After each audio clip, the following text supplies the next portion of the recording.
This is West African Voice Network.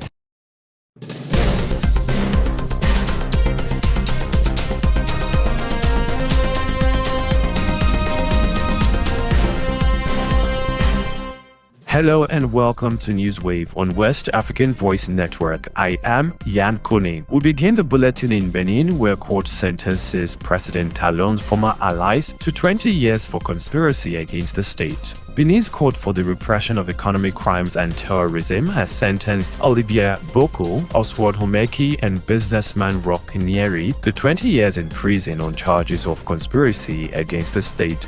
In one of the country's most high-profile legal cases, the court also imposed a hefty fine of 1.5 billion CFA francs on each of the convicted individuals. The case has drawn significant public attention, reflecting Benin's intensified crackdown on economic and political crimes. The ruling underscores the government's firm stance against actions deemed a threat to national stability, though it has also sparked debate about political motives and judicial independence in the country. We head now to Sierra Leone, where police authorities debunk allegations of sheltering Dutch cocaine trafficker. The Sierra Leone police has responded to growing international allegations that Dutch cocaine trafficker Jos Ledeker is residing in the country. Inspector General of Police William Fayeselu says, as a member of Interpol, the country has access to I-247 platform, which monitors and shares critical intelligence on wanted individuals globally. He confirmed that for the past 4 years, no red alert has been issued concerning Ledeker. However, given the circulation of allegations on social media, the Sierra Leone police have initiated an investigation to verify the claims. The IGP assured the public that the government remains firmly committed to combating drug-related crimes and is ready to cooperate with international partners to ensure justice is served. Remaining in Sierra Leone, Amnesty International has called for the immediate release of Hawa Hunt, a Sierra Leonean Canadian TV personality who has been in detention since December 2024. Hunt faces charges under Sierra Leone Cybersecurity and Crime Act, accused of insulting President Julius Maada Bio and First Lady Fatima Bio in a social media video. Her arrest has sparked concerns over freedom of speech and press freedom, with rights groups arguing that the law is being used to silence dissent and critics of the government. Amnesty International has urged authorities to drop the charges and ensure fair legal proceedings, warning that Hunt's case set a troubling precedent for digital rights and freedom of expression in the country. The government has yet to respond to the growing calls for her release. And to a remarkable feat in Niger, the African nation becomes first country on the continent to eliminate river blindness. Niger has made history as the first African country to eliminate leukocytosis, commonly known as river blindness. The World Health Organization officially announced this milestone on World Neglected Tropical Diseases Day, marking a major victory in the fight against one of the world's leading causes of blindness. River blindness, caused by Onchocerca volvulus parasite and transmitted through black fly bites, has long plagued communities across Africa. The disease leads to severe itching,